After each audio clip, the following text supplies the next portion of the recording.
internet, kentang goreng, dan pendingin udara. Inilah 3 penemuan terbaik sepanjang masa dalam daftar pribadiku. Oh, mungkin bisa ditambahkan juga pipa saluran air di dalam ruangan. Nah, untuk internet dan kentang goreng tentu aku paham.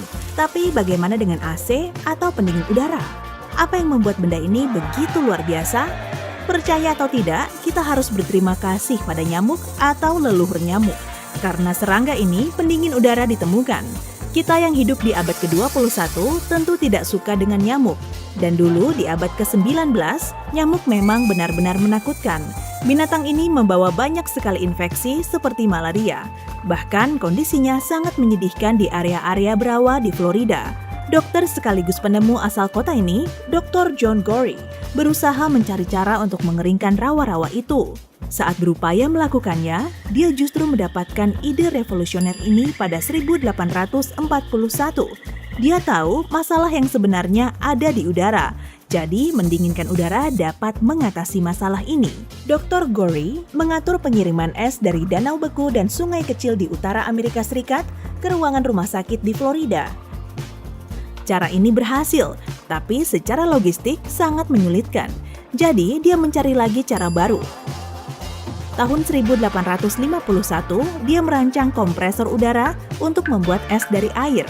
Mekanismenya ditenagai oleh kuda. Inilah konsep awal mengenai cara kerja pendingin udara. Konsep ini memiliki banyak kesamaan dengan AC saat ini. Ya, setidaknya ide dasarnya sama. Beberapa dekade kemudian, ahli teknik Willis Carrier membantu suatu perusahaan penerbit menghilangkan kerutan pada halaman majalah karena lembab. Dia merancang pendingin udara elektrik pertama menggunakan koil pendingin dan filter udara. Awalnya dia menggunakan air dingin sebagai pendingin, lalu memasang kompresor amonia dalam mesinnya. Carrier tahu mesinnya bukan hanya baik untuk majalah, tapi sekaligus melembabkan maupun menghilangkan kelembapan udara di dalam ruangan. Dia mematenkan penemuannya dan mulai mendirikan perusahaannya sendiri, Carrier Engineering Corporation pada 1915. Pendingin udara pertama kali diperkenalkan ke publik dalam acara Pameran Dunia 1904 di St. Louis. Sebanyak 1.000 orang yang hadir di auditorium tersebut sangat menyukai ide pendingin yang nyaman ini. Tahun 1920-an, benda ini menjadi kebutuhan dasar bagi ribuan orang yang berduyun-duyun pergi ke gedung bioskop untuk menyaksikan bintang Hollywood favorit mereka di layar lebar. Mereka berhasil mendapatkan solusi tak biasa dan memutuskan untuk memodifikasi sistem pemanas agar mengalirkan udara dingin melalui ventilasi lantai. Namun masalahnya, bagian bawahnya terlalu dingin, sementara bagian atasnya masih terlalu panas. Mesin ini masih memerlukan sedikit penyesuaian, tapi akhirnya para ahli berhasil memperbaikinya dan Metropolitan Theater di Los Angeles mempunyai sistem pendingin udara yang bagus untuk pertama kalinya. Mesin ini cukup baik digunakan di gedung-gedung untuk umum, tapi masih terlalu besar dan mahal dipasang di perumahan. Hingga waktu beberapa dekade kemudian, para ahli mulai merancang pendingin udara yang bagus untuk digunakan di rumah pribadi. Tahun 1947, sebanyak 43.000 sistem pendingin udara berhasil terjual, dan kini AC hadir di ratusan juta rumah di seluruh dunia. Cara kerja pendingin udara di zaman sekarang mengikuti prinsip penemuan Carrier, tapi tentu saja jauh lebih hemat energi, lebih minim suara, memiliki diagnostik dan kontrol, sensor elektronik, serta bahan yang lebih baik. Cara kerjanya mengalirkan energi panas dari luar rumah. Mesin ini mengubah temperatur di dalam, membuat udara jadi lebih lembab, serta meningkatkan kualitasnya. AC memiliki 2 bagian dasar atau unit, yaitu unit luar ruangan dan unit dalam ruangan. Maka terdapat 2 kemungkinan skenario. Mungkin AC yang kamu punya termasuk pendingin udara ruangan atau pendingin udara sentral. Cara kerja kedua pendingin udara ini sebenarnya sama. Hanya saja jika kamu punya pendingin udara sentral, hanya ada 1 unit dalam ruangan dan 1 unit luar ruangan. Jika kamu punya pendingin udara ruangan, maka mesin ini ada di setiap ruangan atau ruangan yang kamu pasang pendingin udara, sehingga kamu menghabiskan uang lebih agar ruangan itu selalu sejuk. Di sini akan kujelaskan jenis pendingin udara sentral, karena jenis ini yang kupunya. Jadi, ayo kita keluar untuk melihat unit luar ruangannya. Setiap model dan merek memiliki bentuk yang beragam, tapi umumnya benda ini terlihat seperti kotak yang memiliki kipas di bagian belakang atau samping rumahmu. Di apartemen yang lebih besar atau gedung perkantoran, semua kotak ini hinggap berjejer-jejer seperti burung. Oh, sayangnya benda ini terlihat kurang menarik.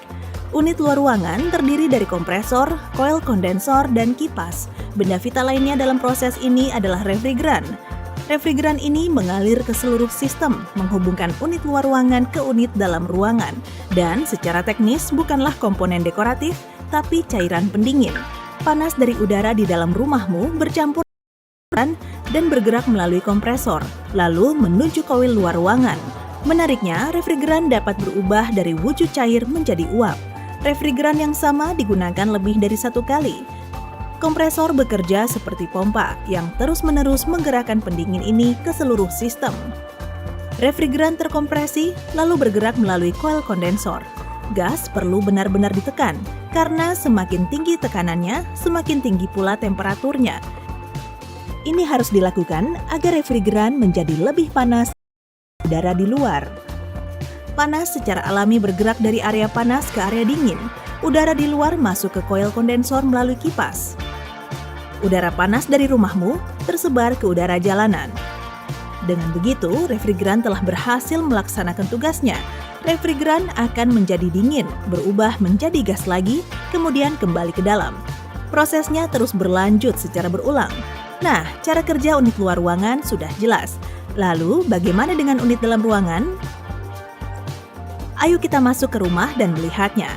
Jadi, unit dalam ruangan dapat dipasang di setiap ruangan di rumahmu, atau hanya ruangan yang ingin kamu buat sejuk, atau satu unit dipasang di ruang penyimpanan pakaian atau ruang bawah tanah, atau ruangan manapun di dalam rumahmu.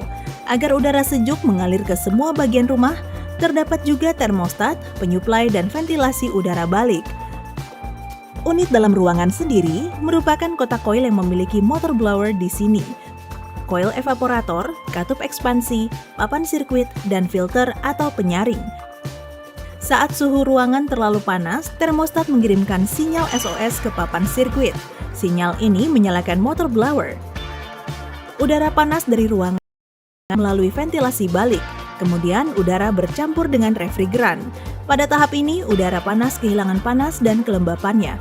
Tapi karena pendingin menerima panas, suhunya menjadi terlalu panas. Akibatnya, belum bisa langsung menuju koil evaporator. Katup ekspansi membantunya menyemprotkan uap dan melepaskan sedikit tekanan berlebih. Kemudian refrigeran berubah dari cair menjadi gas, lalu siap bergerak melalui koil evaporator.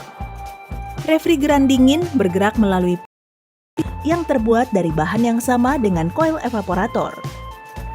Nah, selama beberapa saat, refrigeran akan menyerap cukup panas dari udara di dalam ruangan. Setelahnya, refrigeran siap bergerak menuju kompresor, lalu menuju unit luar ruangan yang cara kerjanya sudah kujelaskan tadi. Semua ini terjadi bersamaan dalam siklus yang tak pernah berakhir. Saat suhunya sudah pas, unit dalam ruangan akan mati sebelum udara di dalam ruangan menjadi panas lagi. Lalu menyala lagi, panasnya keluar, udara dingin masuk. Ini menyebar di seluruh rumah melalui lubang suplai. Masing-masing detail dalam pendingin udara sangatlah penting. Bahkan jika salah satu dari perangkat ini mati, seluruh prosesnya akan berhenti. Jangan sampai ya, karena di dalam sana bisa menjadi